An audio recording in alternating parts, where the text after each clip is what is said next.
The bread knife trembled in Penelope Graham's hand as she carved the thinnest slice possible from the stale loaf, knowing that this single piece of bread had to stretch across 7 more days until the supply wagon might arrive in Cimarron, New Mexico. The year was 1878, and the unforgiving drought had turned the usually fertile land into cracked earth that refused to yield crops, leaving the 23-year-old widow with nothing but an empty cupboard and the weight of her late husband's debts pressing down on her shoulders like stones. She had sold everything of value over the past 6 months, every piece of jewelry her mother had left her, every spare blanket, even the good china that had traveled all the way from Pennsylvania when she and Thomas had first made the journey west 3 years ago, full of dreams that now lay buried alongside him in the dusty cemetery on the hill. Penelope placed the meager slice on her chipped plate and wrapped the remaining loaf carefully in a thin cloth, tucking it back into the nearly bare cupboard with hands that had grown calloused from taking in washing and mending for the few townspeople who could still afford such services. The late afternoon sun streamed through the window of her small cabin on the outskirts of town, illuminating the dust motes that danced in the air and highlighting just how sparse her living conditions had become. The table where she sat had only 1 chair now, the other 3 sold to the general store owner for a handful of coins that had long since been spent on lamp oil and salt. Her stomach growled in protest at the inadequate meal, but she had learned to ignore such complaints over the weeks and months of gradual starvation. Outside, she could hear the sounds of Cimarron settling into evening, the distant laughter from the saloon, the clip-clop of horses making their way down the main street, the occasional shout of a card game gone wrong. Life continued for those who had money, for those who had not lost everything, for those who had family to fall back on when times grew hard. Penelope had none of these things. Thomas had been an only child whose parents had died before they married, and her own family back in Pennsylvania had disowned her when she insisted on marrying a man they considered beneath her station. Pride had kept her from writing to them even after Thomas died, even as her situation grew increasingly desperate. She forced herself to eat the bread slowly, chewing each bite thoroughly to make it last, to trick her body into thinking it was receiving more sustenance than the few mouthfuls actually provided. The water she drank came from the well behind the cabin, at least that was still free, though she had heard rumors that even water rights were being bought up by the big ranchers who controlled more and more of the territory with each passing season. When the drought finally broke, if it ever broke, those ranchers would own everything, and people like her would have nothing left but the choice to work for them or move on to some other place where fortune might prove kinder. As darkness fell, Penelope lit her single lamp, using the flame sparingly as she had only a small amount of oil left. She pulled out the mending she had promised to Mrs. Henderson, the banker's wife, squinting in the dim light as she worked her needle through the torn seam of an expensive dress. The work paid almost nothing, but almost nothing was better than actually nothing, and she had learned to be grateful for whatever small mercies came her way. Her fingers moved automatically through the familiar motions, while her mind wandered to memories of better times, of the first year of her marriage when Thomas had been alive and full of plans, when they had believed their small farm would prosper, when the future had seemed bright with possibility. The sound of hoofbeats approaching her cabin pulled her from these bittersweet thoughts. It was unusual for anyone to ride out this way after dark, as her property sat a good half-mile from the nearest neighbor, isolated in a way that had once seemed peaceful, but now felt merely lonely and vulnerable. Penelope set down her mending and moved to the window, peering carefully through the thin curtain without making her presence obvious. In the moonlight, she could make out the silhouette of a man on horseback, tall in the saddle, leading what appeared to be a pack horse behind him. Her heart began to race with a mixture of fear and something else she could not quite name. There had been reports of drifters passing through, some harmless, others less so, and a woman alone was always at risk in this wild country. She moved quietly to where Thomas's old rifle hung above the door, lifting it down with hands that had grown steadier with practice over the months of solitude. The gun was not loaded. She had sold the last of the ammunition weeks ago, but a potential intruder would not know that, and the sight of a weapon might be enough to send someone on their way. The rider dismounted in front of her cabin, his boots hitting the ground with a solid thud that seemed loud in the quiet night. Penelope gripped the rifle tighter, positioning herself near the door, but not so close that she could not retreat if necessary. A firm knock sounded against the wood, 3 measured strikes that somehow did not convey threat, but rather a strange sort of respect. "Madam?" The voice was deep with the slight drawl of someone who had spent years in the saddle under the western sun. "Name is Cade Anderson. I'm not here to cause trouble. Your lamp is burning low, and I could not help but notice your place looks like it might need some attending to. I have supplies that need a home and wondered if you might be willing to make a trade."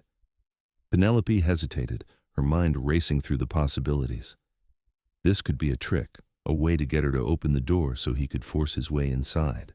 But there was something about the tone of his voice, a weariness mixed with genuine concern, that made her pause.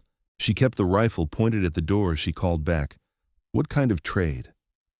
"I have more food than one man can carry, and it will only spoil if I do not find somewhere to store it proper," came the reply. "I noticed your garden is dead, and your clothesline has more patches than original cloth. Figured you might could use some help, and I could use a place to rest my horse and maybe sleep in a barn if you have one, just for the night. Come morning, I will be on my way." "I do not have a barn anymore," Penelope found herself saying, then wondered why she was engaging in this conversation at all. "Sold it for lumber 6 months back." There was a pause, then, "I see. Well, the offer stands regardless. I will leave the supplies on your porch if you would rather not open the door. No obligation, no strings. Just seemed wrong to pass by someone in need when I have plenty." This was so unexpected, so contrary to Penelope's experience of how the world worked, that she found herself moving closer to the door despite her better judgment. She had learned that most people looked out only for themselves, that charity was a word spoken in churches but rarely practiced in reality. Yet something in this stranger's voice rang true, and she was hungry enough, desperate enough, to take a calculated risk. "Why?" she asked through the door. "Why would you give food to a stranger?" Another pause, longer this time, and when Cade Anderson spoke again, his voice carried a weight of old sorrow. "Because 3 years ago my wife and daughter died of fever while I was away on a cattle drive. When I got home, I found out the neighbors had left them alone, would not even bring food or water for fear of contagion. They died hungry and afraid, and I was not there to help them. I swore then that I would never pass by someone in need again, not if I had the means to do something about it. So that is why, madam. That is why." The raw honesty in those words struck something deep in Penelope's chest, a chord of shared grief that resonated with her own loss. She knew what it meant to lose a spouse, to carry the guilt of wondering if there was something more you could have done, some way you could have changed fate. Her fingers loosened on the rifle, and before she could talk herself out of it, she was sliding back the bolt and opening the door just wide enough to see the man on her porch. The moonlight revealed a man of perhaps 27 or 28 years, with dark hair that curled slightly at his collar, and eyes that even in the dim light showed a deep sadness that matched her own. He was not handsome in the conventional sense, his features too rough and weathered for that, but there was a strength in his face, a quiet dignity in the way he stood with his hat held respectfully in his hands. He wore the practical clothing of a working cowboy, leather chaps over worn denim, a vest over a faded shirt, all of it clean but showing the signs of long use and careful mending. "I am Penelope Graham," she said quietly, still holding the rifle but no longer pointing it directly at him. "I am a widow. My husband died a year ago." Cade nodded slowly, his eyes taking in her thin frame, the worn dress that hung loosely on her body, the shadows under her eyes that spoke of too many sleepless nights and too few meals. "I am sorry for your loss, Mrs. Graham. I truly am. Now, if you will permit me, I would like to bring these supplies inside before the coyotes get curious about what I am carrying." Penelope stepped back, allowing him to enter, and watched as he made 2 trips to his pack horse, returning each time with sacks and parcels that he placed carefully on her table. Flour, sugar, coffee, salt, dried beans, rice, cornmeal, strips of dried beef, even a small sack of potatoes that must have cost a fortune given the drought. She stared at the bounty spread before her, unable to process that all of this was meant for her, that a stranger would simply give away what represented weeks or even months of food. "I cannot pay you for this," she said, her voice breaking slightly. "I have nothing to trade. Nothing of value left. I told you, no payment needed, Cade replied, settling the last sack onto the table with a gentleness that suggested he understood the fragility of her pride. Though, if it makes you feel better, you could offer me a cup of that coffee once it is brewed and maybe let me water my horses at your well. That would be payment enough. Penelope found tears streaming down her face before she realized she was crying, all the months of holding herself together suddenly crashing down in the face of this unexpected kindness. She tried to speak, but could not force words past the tightness in her throat. Cade looked away, giving her the privacy of not witnessing her breakdown, busying himself with arranging the supplies in a way that somehow seemed to give her space to collect herself. When she finally managed to regain some composure, she wiped her eyes with the back of her hand and said, "I will make the coffee, and you can sleep in the house tonight. It would not be right to make you sleep outside after what you have done." "I would not want to compromise your reputation, madam," Cade said carefully. "In a small town like this, people talk." "Let them talk," Penelope replied with a bitterness that surprised her. "They have been talking about the poor widow Graham for months now, about how I will end up working at the saloon if things get much worse, about how I should have gone back east where I came from. One more thing for them to gossip about will not make much difference." Cade met her eyes then, and she saw understanding there, a recognition of what it meant to be an outsider, to be judged by people who had never walked in your shoes. "All right then," he said softly. "I will stay, but only if you let me sleep on the floor. You take the bed."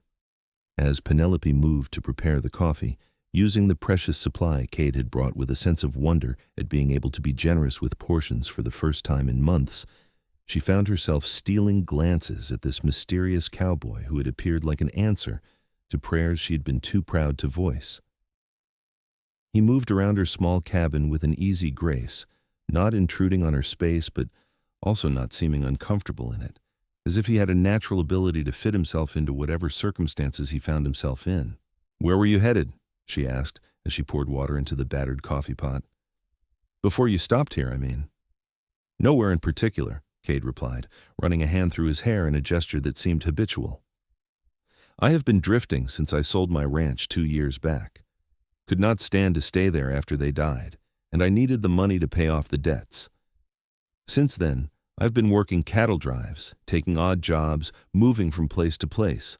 Thought maybe I would head up to Colorado, heard there might be work in the mining camps, but there is no rush. I have no one waiting for me and nowhere I need to be." There was such profound loneliness in those words that Penelope felt her heart ache in sympathy.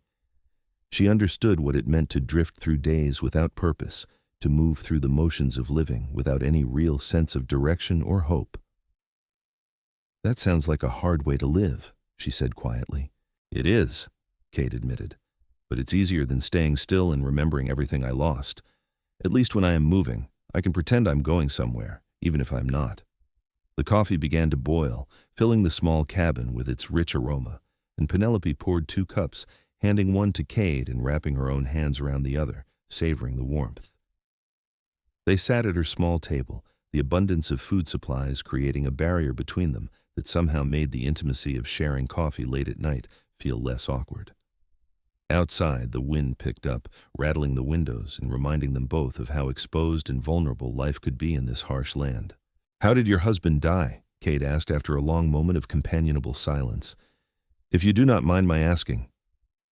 Penelope took a sip of coffee, letting its bitter strength ground her before answering.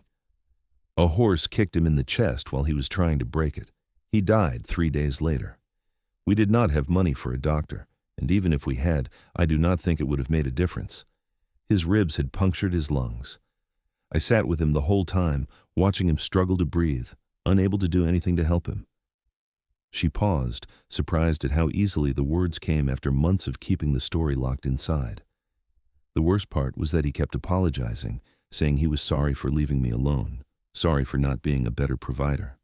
As if his dying was something he had chosen, something he had done to hurt me on purpose. Cade's hand tightened around his coffee cup, his knuckles going white. "My wife, Sarah, tried to keep our daughter Alice comfortable even as the fever was burning through her own body. When I found them, Alice was in Sarah's arms, and Sarah was still holding her, even though they had both been gone for at least a day.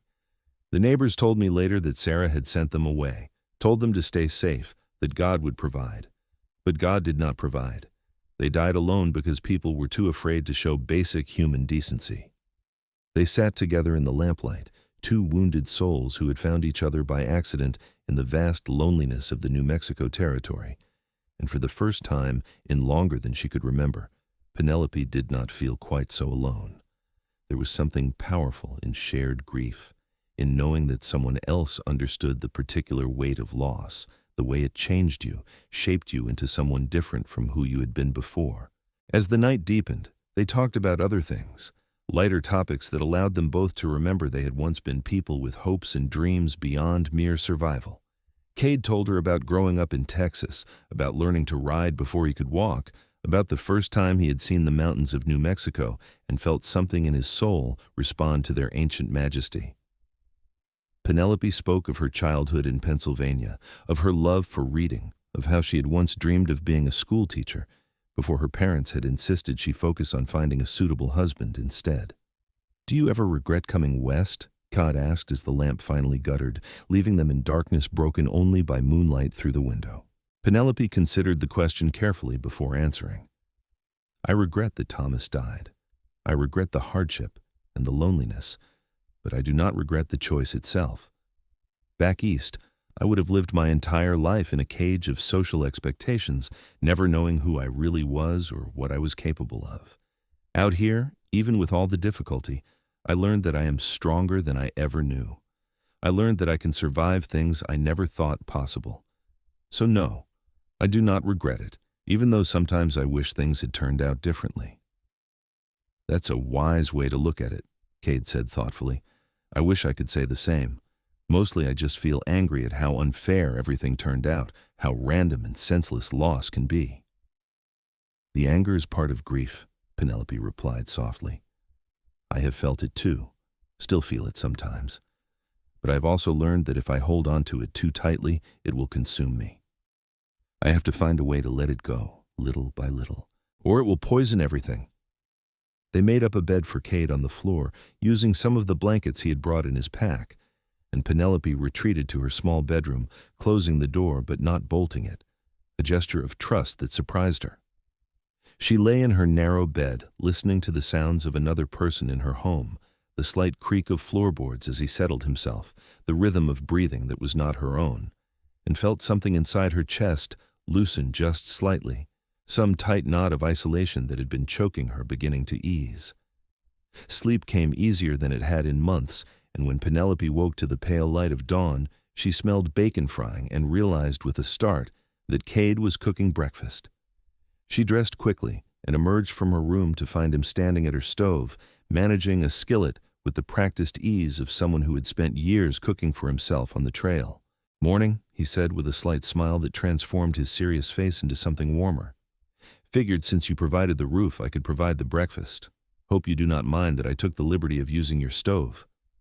"I do not mind at all," Penelope replied, moving to help but finding that he had everything well in hand. He had laid the table with plates of bacon, eggs that must have been packed carefully to survive the journey, and thick slices of bread toasted golden over the stove. It was more food than she had seen in one place, in longer than she could remember, and her stomach growled loudly in anticipation. They ate together as the sun rose fully over the horizon, painting the New Mexico landscape in shades of gold and amber that made even the drought-stricken land look beautiful. Cade ate with the efficiency of a man used to fueling his body for hard work, while Penelope found herself eating more slowly, savoring each bite, still not quite able to believe that she did not need to ration every mouthful. "I should be moving on soon," Cade said as they finished the meal, though his tone suggested reluctance rather than eagerness. "Do not want to overstay my welcome." Penelope felt a sudden sharp disappointment at the thought of him leaving, of returning to the isolation and loneliness that had been her constant companion for so long. "You could stay another day," she heard herself say. "If you wanted to, I mean. I noticed the roof is leaking in one corner, and the front step is coming loose. If you were looking for odd jobs to earn a bit of money, I could pay you in meals. I know it is not much, but with all the supplies you brought, I could actually feed us both properly for a while." Cade looked at her for a long moment, his dark eyes searching her face as if trying to determine whether she was making the offer out of genuine desire for his company or merely politeness. Whatever he saw, there must have satisfied him, because he nodded slowly and said, "I think I would like that. Been a while since I had a reason to stay in one place, and your roof definitely needs work before the next rain comes, whenever that might be." So Cade stayed that day, and the next, and the one after that, falling into a routine that felt surprisingly natural despite its newness. He worked on repairs around the property during the day, while Penelope continued her mending and washing for the townspeople, and in the evenings they would cook together, sharing the work and the conversation, in a way that felt like a partnership rather than an obligation. Slowly, Penelope found herself laughing again, rediscovering parts of herself she had thought died along with Thomas, while Cade seemed to grow lighter somehow, the weight of his grief becoming less crushing in the presence of someone who understood it without needing explanations. The people of Cimarron noticed, of course. It was impossible for anything to happen in a small town without everyone knowing about it and having opinions. Penelope heard the whispers when she went into town to deliver mending or pick up washing, saw the sidelong glances and knowing looks. Mrs. Henderson, the banker's wife, even took her aside one afternoon and said in a voice dripping with false concern, "My dear, people are talking about you and that cowboy. A widow should observe a proper mourning period. What would your late husband think?" Penelope looked at the woman with her expensive dress and her comfortable life and felt something inside her snap. "My late husband would want me to be happy," she said clearly, not bothering to lower her voice. "He would want me to survive. And if people have nothing better to do than gossip about a woman accepting help from a kind stranger, then perhaps they should examine their own lives more closely and worry less about mine." She walked away before Mrs. Henderson could respond, her heart pounding but her head held high. She was tired of caring what other people thought, tired of living according to rules that seemed designed only to keep her small and afraid. Cade had appeared in her life like a blessing. She would not let small-minded gossip drive him away. When she returned home that afternoon, she found Cade had finished repairing the roof and was working on reinforcing the well, making sure the structure would hold through whatever weather came next. He looked up at her approach, and something in her expression must have told him what had happened in town, because he set down his tools and walked over to meet her. "Causing you trouble?" he asked quietly. "Nothing I cannot handle," Penelope replied, lifting her chin defiantly. "Let them talk. I am done living my life according to other people's expectations." A slow smile spread across Cade's face, and he reached out to gently touch her cheek, the first physical contact beyond accidental brushes of hands during cooking or work. "Good," he said softly, "because I am finding that I do not want to leave, and I have been worrying about what that might mean for you." Penelope felt her breath catch at the tenderness in his touch, at the implication behind his words. "What are you saying?" she whispered. "I am saying that for the first time since Sarah and Alice died, I feel like I might be able to build a life again," Cade replied, his thumb tracing the line of her cheekbone with infinite gentleness. "I'm saying that waking up in your house, working on your property, sharing meals with you, it has made me remember what it felt like to have a home. And I'm saying that if you would have me, I would like to stay, not as a drifter passing through, but as someone who belongs here." Penelope felt tears welling in her eyes, but these were different from the tears of desperation and fear she had shed so many times before. These were tears of hope, of possibility, of a future she had thought forever closed to her. "I would like that," she managed to say. "I would like that very much." Cade drew her into his arms then, holding her with a careful strength that made her feel both protected and cherished. She leaned into his embrace, feeling the solid warmth of his body against hers, hearing the steady beat of his heart beneath her ear. They stood like that for a long time, two broken people who had found in each other the possibility of healing, of moving forward without forgetting what they had lost. That night, they sat together on the front step of the cabin, watching the stars emerge in the vast New Mexico sky. Cade had his arm around Penelope's shoulders, and she leaned into his side, marveling at how right it felt, how natural, despite the short time they had known each other. "I think Sarah would have liked you," Cade said quietly, his voice thoughtful rather than sad. "She always said I needed someone who could match my stubborn streak, who would not just go along with everything I said, but would push back and make me think. You are like that." "Thomas would have liked you too," Penelope replied, squeezing his hand. "He always respected people who kept their word and helped those in need. He would have been grateful that you took care of me when I needed it most." They fell silent, each lost in their own thoughts, but it was a comfortable silence, the kind that exists between people who do not need to fill every moment with words. The night air was cool, a relief after the heat of the day, and somewhere in the distance, a coyote howled its lonely song to the moon. "We should probably think about getting married," Cade said after a while, his tone matter-of-fact despite the momentous nature of the suggestion. "Not because of what people are saying, though that would quiet them down, but because I want to do this right, want to give you the respect and commitment you deserve. I loved Sarah, and I will always carry her in my heart, but I am learning that the heart is bigger than we think, that it can hold grief and new love at the same time without diminishing either one." Penelope turned to look at him, studying his face in the starlight. "I feel the same way about Thomas," she said slowly. "Loving you does not mean I loved him less. It just means I'm choosing to keep living, to keep opening myself up to the possibility of happiness, even though I know now how much it can hurt to lose someone."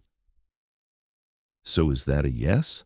Cade asked, a hint of nervousness entering his voice that made him seem younger, more vulnerable.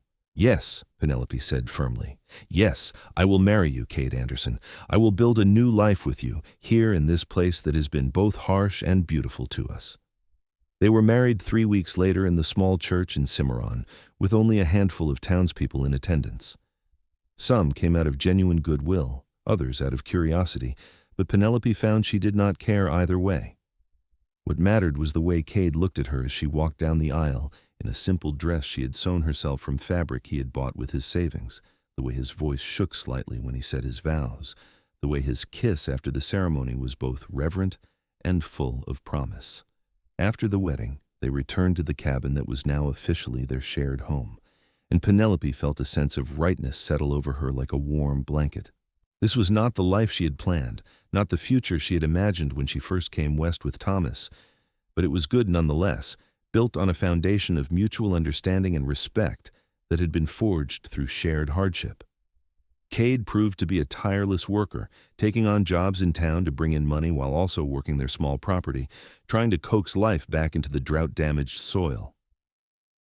He never spoke of the supplies he had given her that first night, never held it over her head or expected gratitude beyond what she freely gave. Instead, he treated her as an equal partner, asking her opinion on decisions, respecting her judgment, sharing both the burdens and the small joys of their daily life. As the months passed, the drought finally began to break. The first real rain in over a year came on a cool October evening, and Penelope and Cade stood together on their porch, watching the water fall from the sky like a benediction. The parched earth drank it in greedily, and Penelope could almost feel the land itself sighing in relief. She knew that one rain would not solve all their problems, that it would take time for the territory to recover from the extended dry spell, but it felt like a sign, nonetheless. A promise that hard times did not last forever. That winter was mild by New Mexico standards, and Cade used the time to make more substantial repairs and improvements to their property. He rebuilt the barn that Penelope had sold for lumber, creating a solid structure that could house horses and store hay and equipment. He reinforced the fences and dug irrigation channels to better distribute water when the rains came. He was building not just structures, but a future, creating something solid and lasting out of the wreckage of their separate pasts. Penelope watched him work and felt her love for him deepen with each passing day. It was different from what she had felt for Thomas, less wild and passionate perhaps, but more mature, more grounded in reality. She and Thomas had been young and naive when they married, full of romantic notions about conquering the West together. She and Cade had both been broken by loss, and they came together with eyes wide open to the hardships life could bring, choosing each other anyway, choosing love anyway. In the spring, Penelope realized she was pregnant. She had not been sure if she wanted children again after losing the baby she had been carrying when Thomas died, a miscarriage brought on by stress and poor nutrition that had nearly killed her as well. But as she felt the new life growing inside her, she found herself cautiously excited, hopeful in a way she had not allowed herself to be for a long time. When she told Cade, he went very still, his face cycling through a series of emotions too quickly for her to track.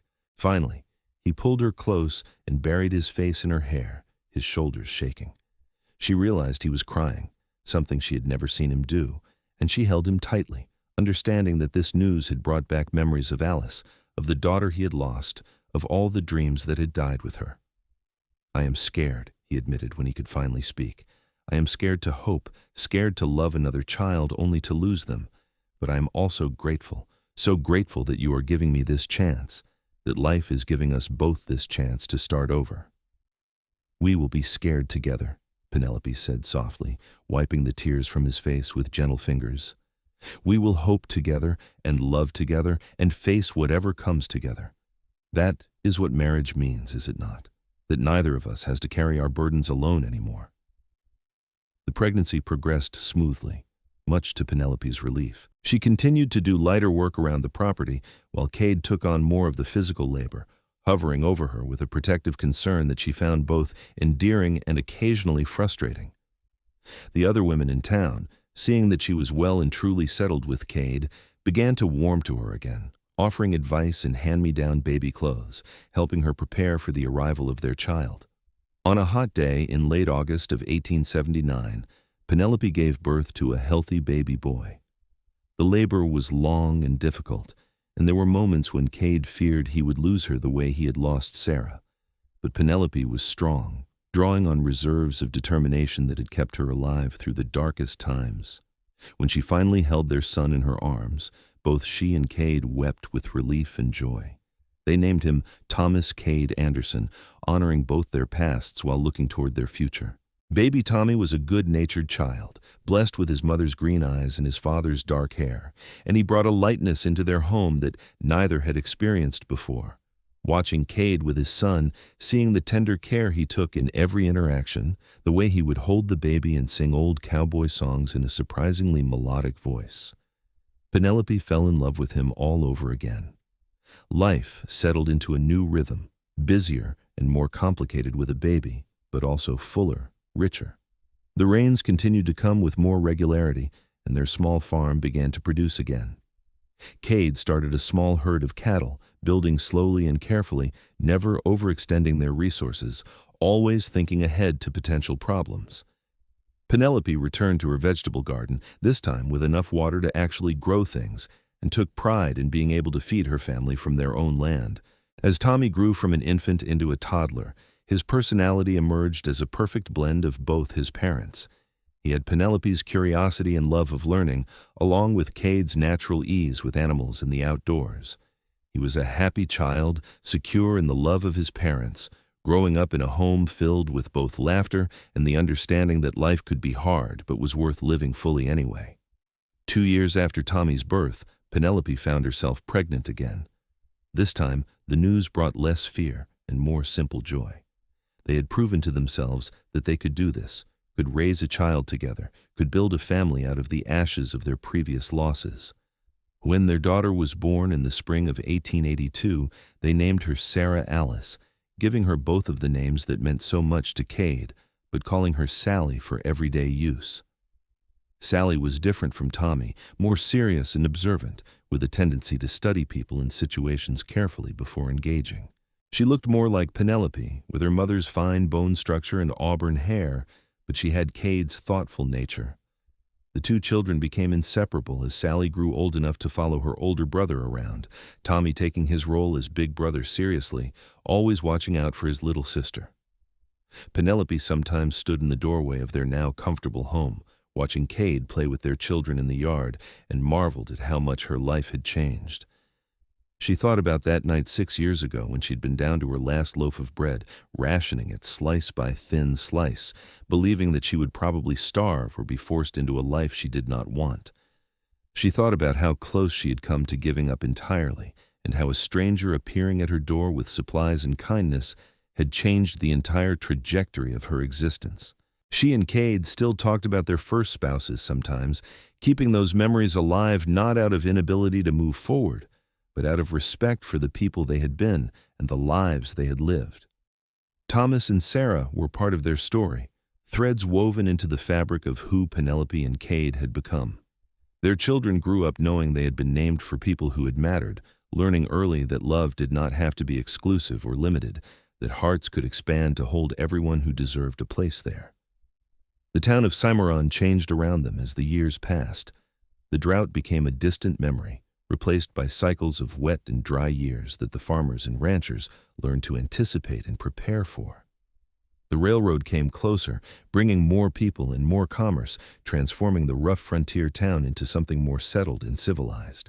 Penelope and Cade's farm prospered modestly, never making them rich but providing a comfortable living and the satisfaction of work well done.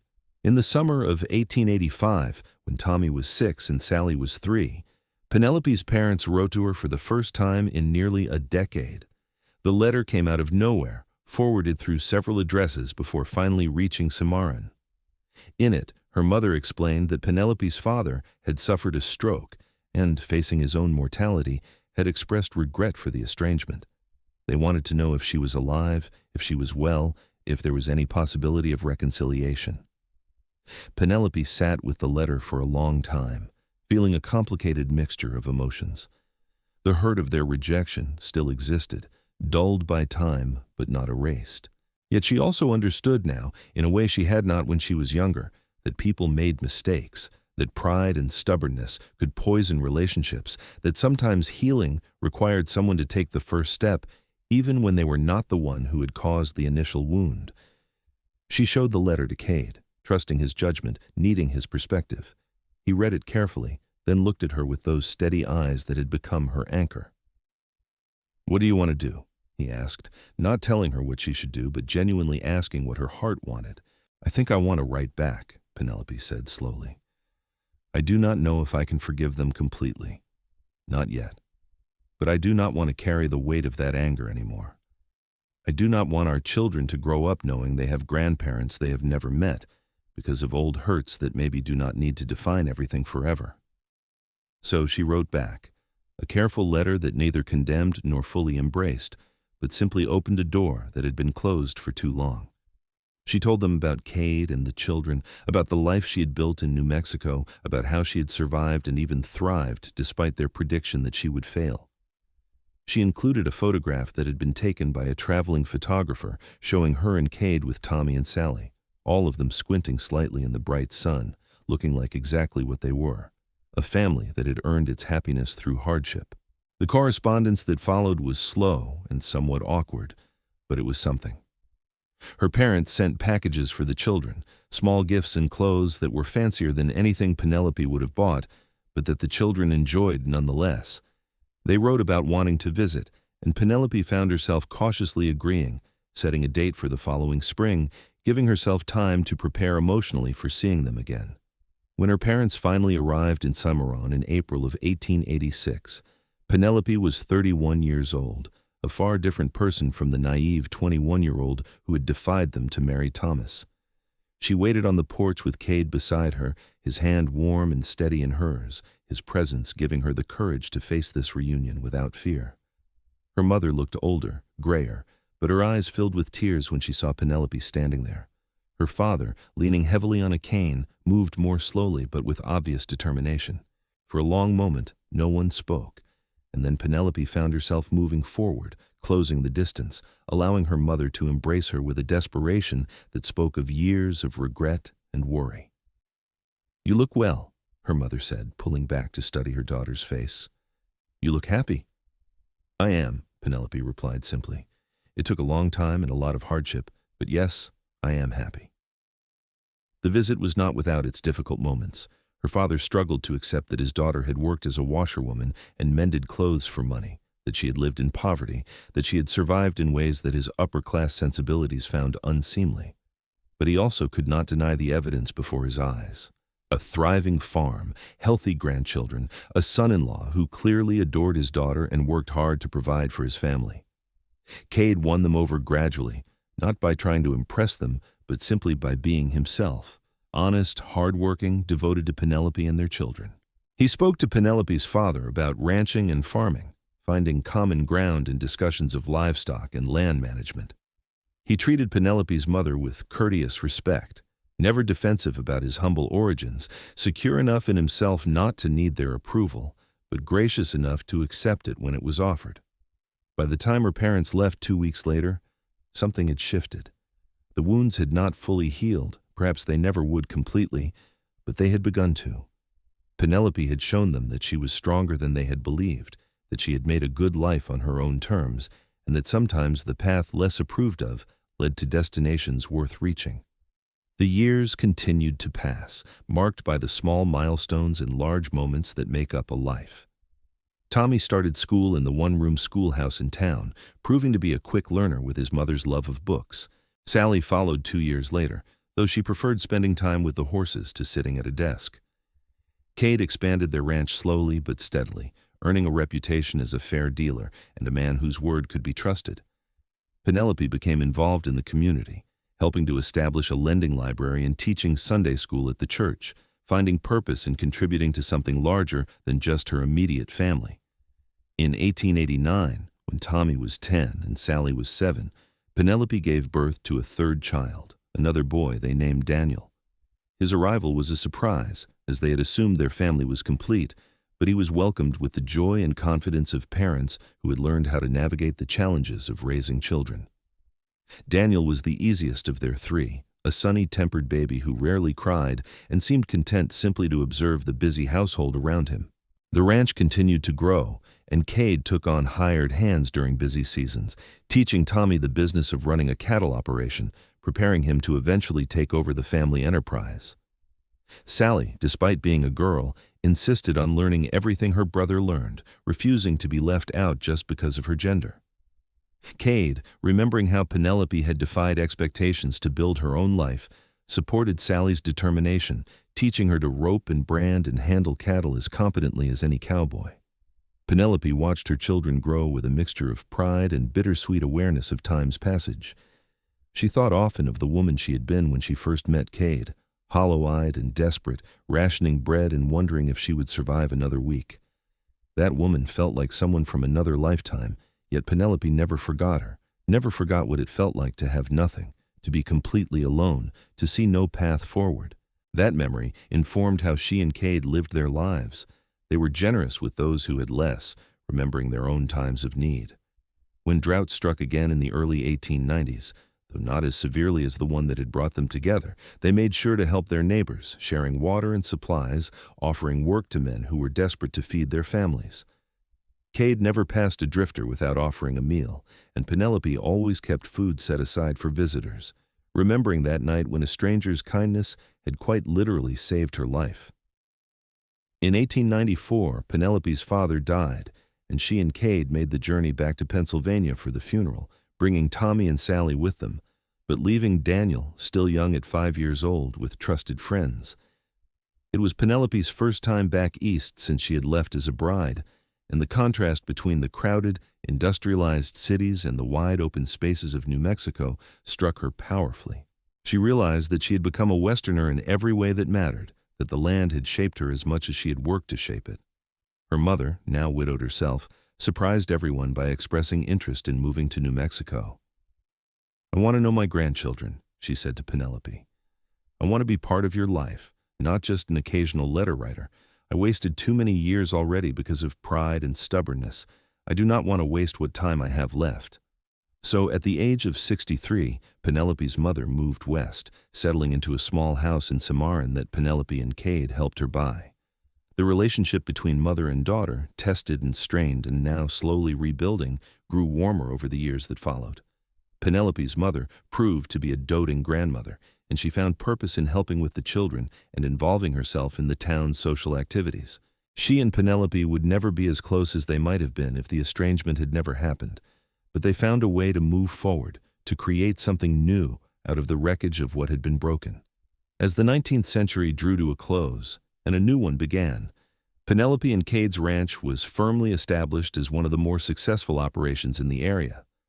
They were not wealthy by any means, but they were comfortable, secure, able to provide for their children and help their community. Tommy, now a young man of 21 in 1900, was running much of the day-to-day operations of the ranch, working alongside his father, but also bringing new ideas, new techniques he had learned from books and from talking to other ranchers. Sally, at 18, had become a skilled horsewoman and was training mounts for the ranch, earning a reputation for her ability to work with difficult animals. She had inherited her mother's stubbornness and her father's patience, a combination that served her well in her chosen work. She had received several marriage proposals from young men in the area, but she claimed she was in no hurry, that she wanted to live a bit before settling down, and Penelope and Cade supported her independence, even as they knew the town gossips clucked their tongues over a girl who should be married by now. Daniel, at 11, was the scholar of the family, always with his nose in a book, expressing interest in becoming a lawyer or perhaps a teacher. He had a gentler temperament than his older siblings, more inclined to settle disputes with words than action, and Penelope sometimes saw echoes of her own younger self in his love of learning and his belief that education could open doors to possibilities beyond what you could see from your own front porch. In the spring of 1902, Penelope turned 47 years old.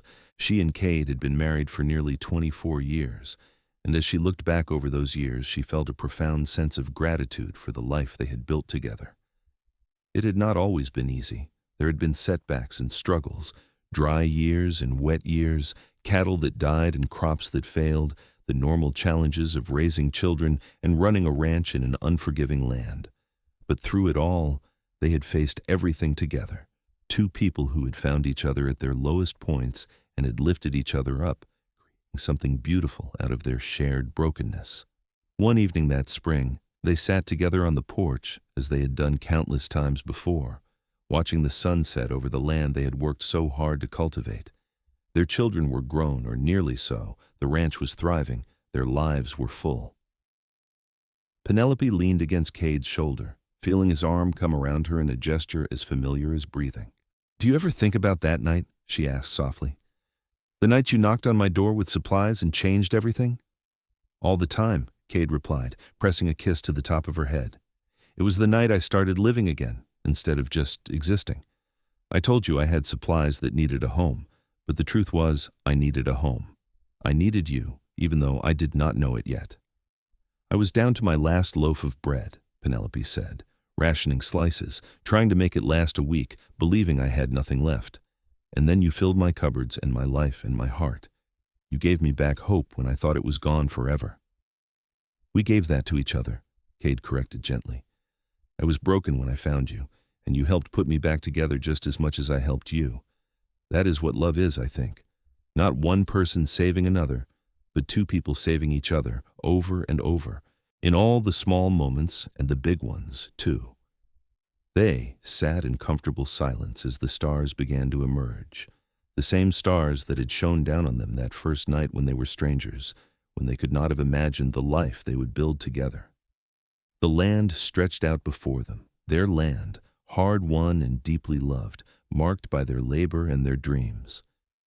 Inside the house, they could hear Sally and Daniel arguing good-naturedly about something, Tommy's deeper voice chiming in to mediate. These sounds of family, of life continuing and growing, filled Penelope with a contentment so profound it almost hurt.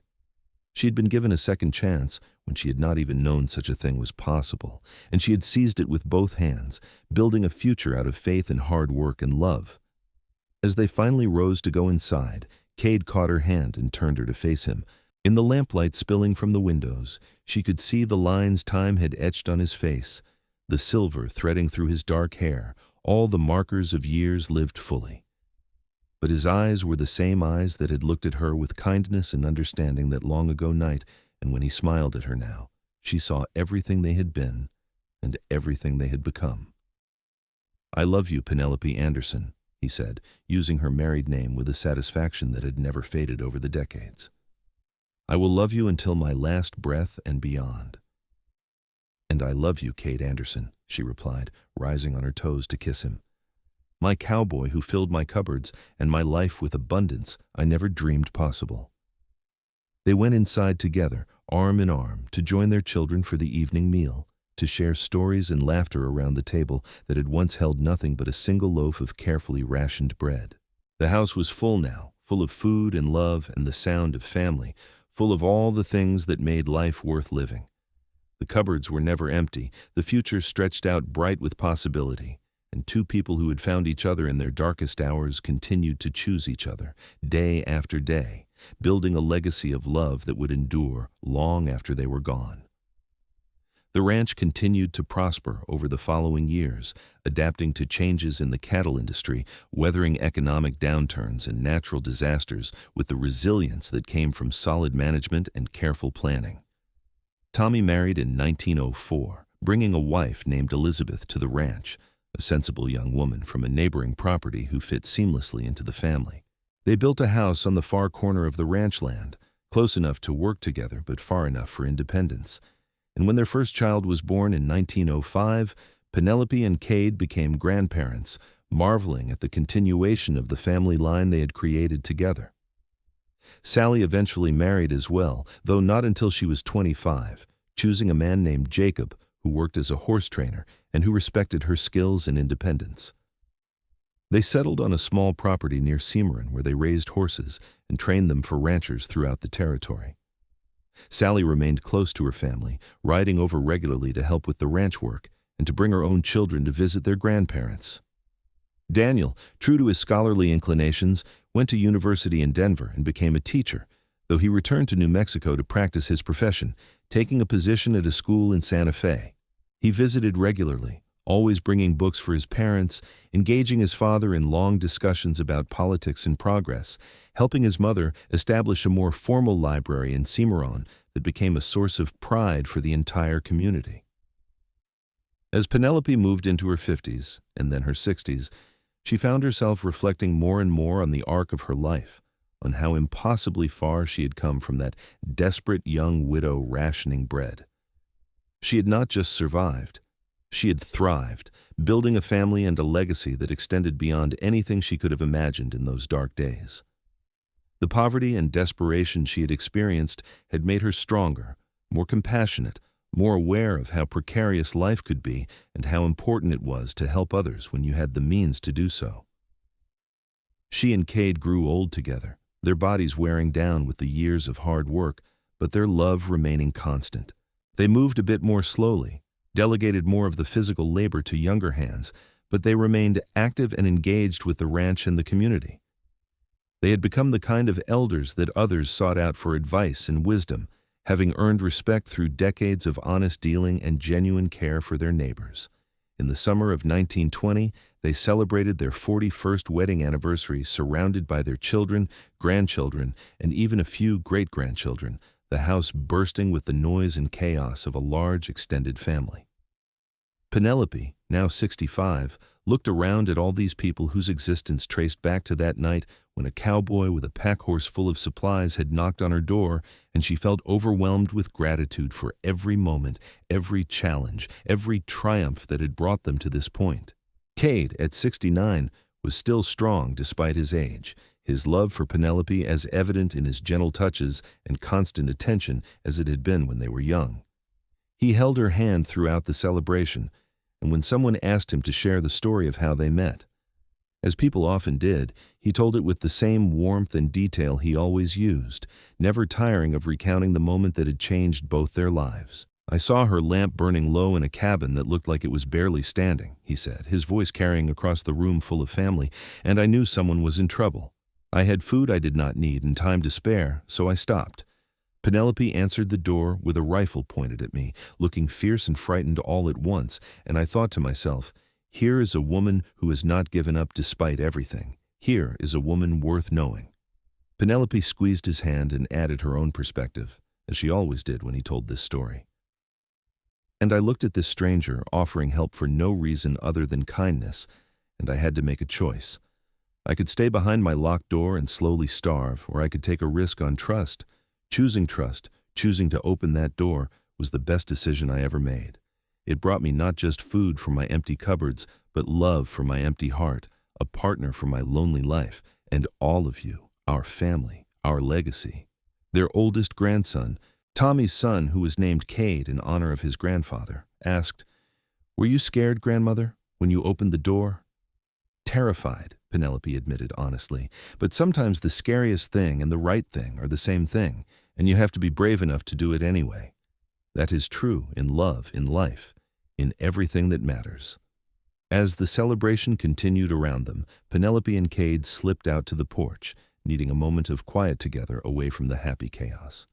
They stood looking out at the land that had tested them and shaped them, the New Mexico sky blazing with sunset colors that painted everything in shades of gold and crimson. "No regrets?" Cade asked softly, though he knew the answer. "Not a single one," Penelope replied firmly. "Every hardship, every challenge, every moment of fear or uncertainty led us here, to this life, to this love. I would not change a thing." "Even that first year when you were starving?" "Even that," Penelope said, turning to face him, "because it taught me what really matters. It stripped away everything superficial and left only the essential truth, that we need each other, that kindness is more valuable than gold, that love can bloom even in the harshest conditions if it is tended with care." Cade pulled her close, and they stood together as the sun sank below the horizon, two people who had found each other when they both needed saving, who had built a life of meaning and purpose from the ruins of their separate losses. Behind them, the house full of family continued to celebrate, the sound of laughter and conversation, a testament to everything they had created together. "Thank you," Cade said quietly, "for opening your door that night, for trusting me, for building this life with me. You gave me back everything I thought I had lost forever." "Thank you," Penelope replied, "for stopping, for caring, for filling not just my cupboards but my whole life with abundance. You saved me in every way a person can be saved." They kissed as the first stars appeared, the same stars that had watched over them for more than 4 decades, bearing witness to a love story that had begun with an act of simple kindness and had grown into something profound and enduring. From a single loaf of bread rationed desperately across a week to cupboards that never went empty, from loneliness and loss to a family that filled multiple houses and spanned generations, they had traveled a remarkable journey together.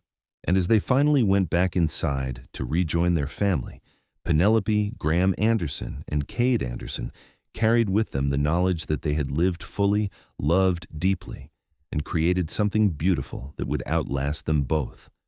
Their story would be told by their children and grandchildren and great-grandchildren, a reminder that even in the darkest moments, even when you are down to your last resources and have no idea how you will survive, life can surprise you, hope can find you, and love can transform everything if you are brave enough to open the door when it knocks.